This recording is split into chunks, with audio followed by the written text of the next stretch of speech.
Gagawa tayo ng chocolate mousse cake flan. Para sa cake base, meron tayong all-purpose flour, white sugar, baking powder, salt, powdered milk, egg yolks, vegetable oil, water, and vanilla extract. Para naman sa meringue, meron tayong egg whites, white sugar, and white vinegar. Para naman sa leche flan, meron tayong whole eggs, evaporated milk, condensed milk, vanilla extract, and white sugar. Para naman sa chocolate mousse, meron tayong all-purpose cream chilled overnight, condensed milk chilled overnight, cocoa powder, gelatin at hot water para sa gelatin.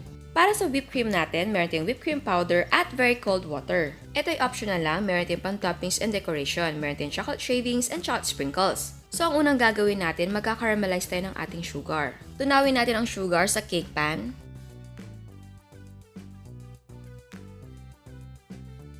Kapag natunaw na, iset aside na muna natin at gawin natin ang leche flan mixture. Para sa leche flan, in a bowl, combine whole eggs, evaporated milk, condensed milk, and vanilla extract.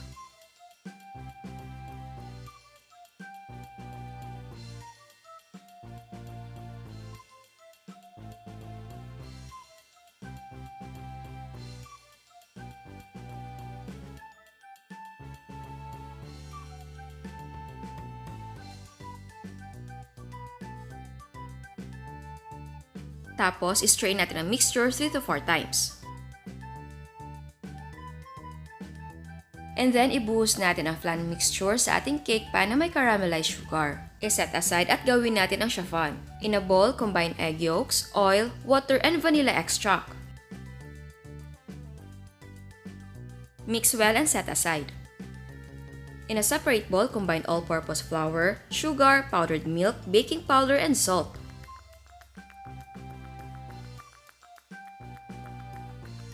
Haluin na mabuti. And then combine dry and wet ingredients.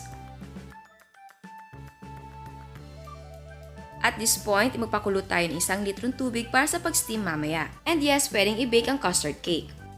Para naman sa meringue, ilagay natin ang egg whites sa ating mixing bowl. I-beat natin ang egg whites until foamy.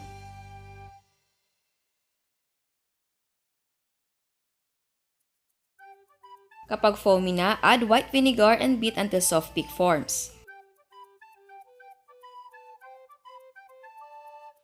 Kapag may soft peaks ka na, gradually add white sugar and beat until stiff peak forms. Ayan, ready na tayo mag-fold. Gradually fold the meringue into the batter. Pwede ka mag-mix ng konting meringue sa ating cake batter para hindi ka mahirapan sa pag-fold. Pwede mong gawing 3 additions ang meringue. And paalala, huwag mag-overmix. Ngayon naman, dahan-dahan na ibuhos ang ating cake batter sa ibabaw ng ating flan mixture. Kung napapansin nyo, inilagay ko na yung ating cake pan sa loob ng ating steamer bowl para hindi na ako mahirapan sa pag-transfer mamaya. So, steam natin for 15 to 30 minutes over medium-low heat. And again, huwag kalimutan na i-wrap ang lid ng clean cloth para hindi matuluan ng tubig ang ating cake. After 15 or 30 minutes, do the toothpick check and if it comes out clean, the cake is cooked. Pero kung basa pa, adjust the cooking time and check every 5 minutes. And then, remove from steamer at palamigin natin bago natin tanggalin ang cake sa pan. Kapag malamig na, remove the cake from the cake pan.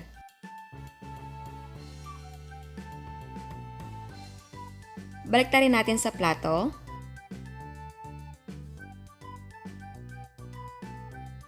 At baliktarin natin ulit sa cake board or sa plato para nasa ilalim ang leche flan layer. Ito ay optional lang pero para sa akin medyo makapal ang cake so ika-cut ko pa siya.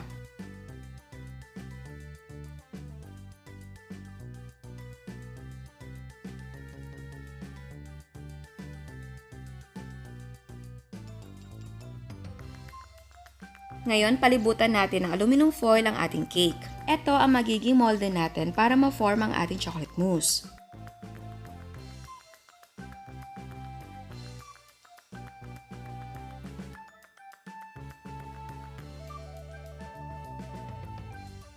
Lagyan ng adhesive tape ang edge nito para ma-lock. Para naman sa chocolate mousse natin, combine cocoa powder and hot water.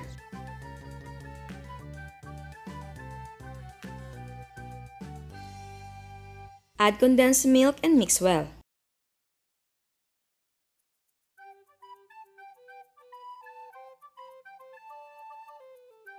In a separate bowl, tunawin natin ang gelatin sa mainit na tubig.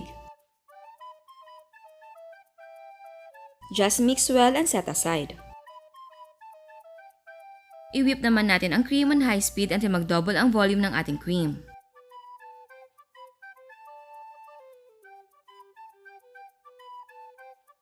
Kapag nag-double na ang volume ng ating cream, gradually add the cocoa powder and condensed milk mixture. At isabay na rin natin ang kinunaw na gelatin.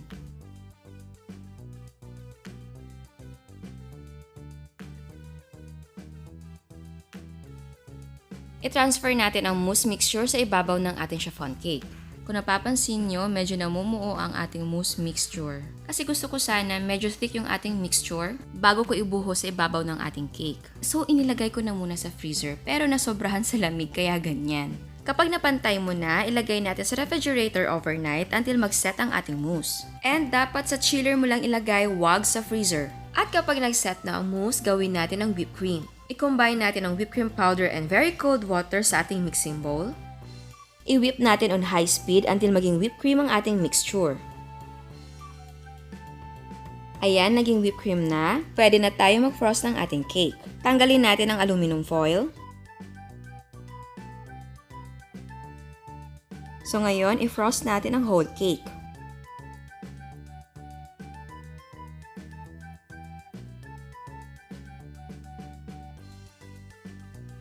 Tapos mag-decorate na tayo. Again, ang decoration ay optional lang.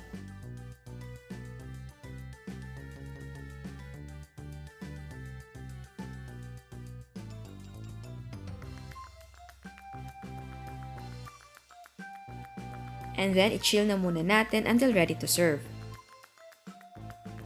At eto na ang ating chocolate mousse cake flan. At bago tayo mag-taste test, sa hindi pa nakasubscribe, please subscribe sa ating YouTube channel. And please click the notification bell para ma-notify kayo sa mga bagong uploads. Ayan, titikman na natin. Pagpasensyahan nyo na medyo butas-butas yung ating mousse dahil nga dun sa ginawa ko na inilagay ko muna sa freezer bago natin inilagay sa molde. Kaya ayan, hindi tuloy smooth yung ating mousse. Pero excited ako na matikman siya dahil fanatic ako sa chocolate mousse and then sa flan. So, let's see.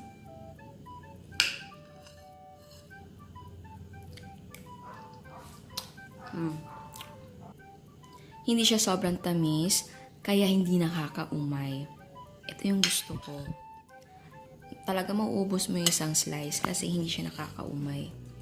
At yung chiffon cake natin, tama lang. Ang sarap. Pero kung kayo mahilig talaga sa makapal yung chiffon cake, gusto nyo malasahan talaga si chiffon cake, pwedeng huwag nyo nang bawasan. Kasi ako nagbawas ako Sarap. Sarap ng dalawa. The flan, the mousse, perfect together. Tapos, para nagbabalance ng texture si chiffon cake.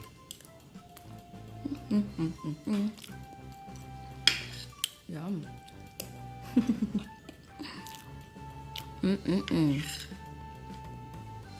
Ang galing. Sarap.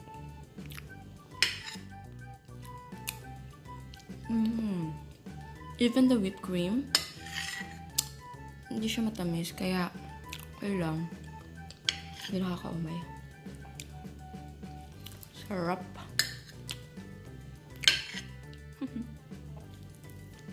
Yan. Tapos na. So, yan. Sana nagustuhan nyo. Ciao! Ang total cost ay 199 pesos and 32 cents. Again, ang total cost ay magdidepende kung magkano ang presyo ng sangkap sa inyo. At meron tayong another dose of inspiration. Ito ang no-bake brownies ni Miss Michelle.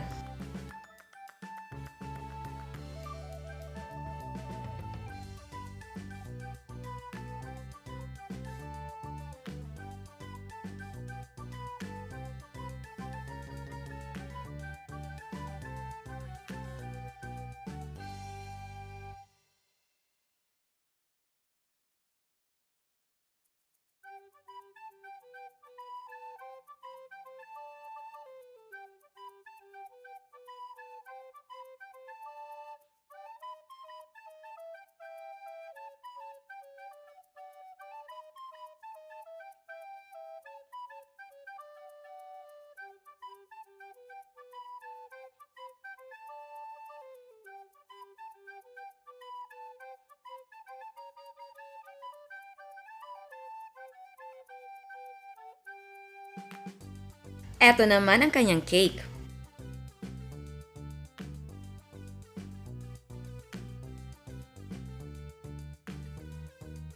Eto naman ang no-bake macaroni ni Miss Lily. Eto naman ang rainbow cake ni Miss Grace.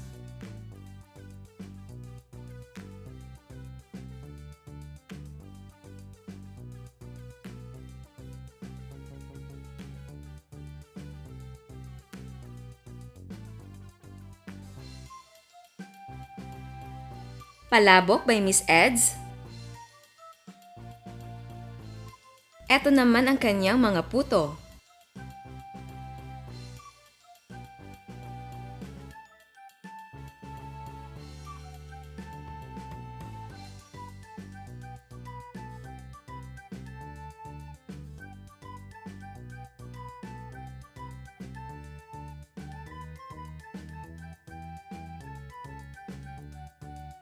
Oreo ice cream. At eto naman ang kanyang mga cakes.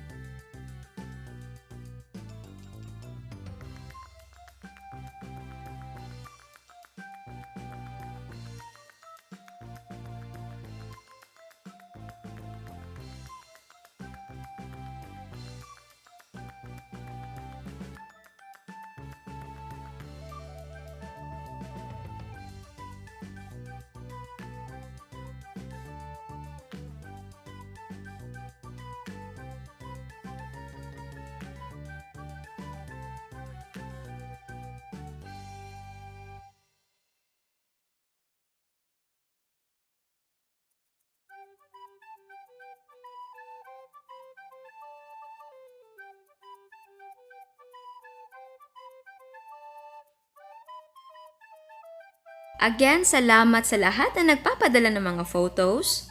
Ako'y natutuwa dahil nakatulong ang recipe sa inyo. Masaya ako dahil satisfied kayo sa recipe at masaya kayo sa result. Lagi akong magpapasalamat talaga sa suporta ninyo sa channel natin. At sa mga hindi pa nakasubscribe, please subscribe sa ating YouTube channel. And please click the notification bell para ma-notify kayo sa mga bagong uploads. And please don't forget to like our Facebook page and follow us on Instagram. Thank you!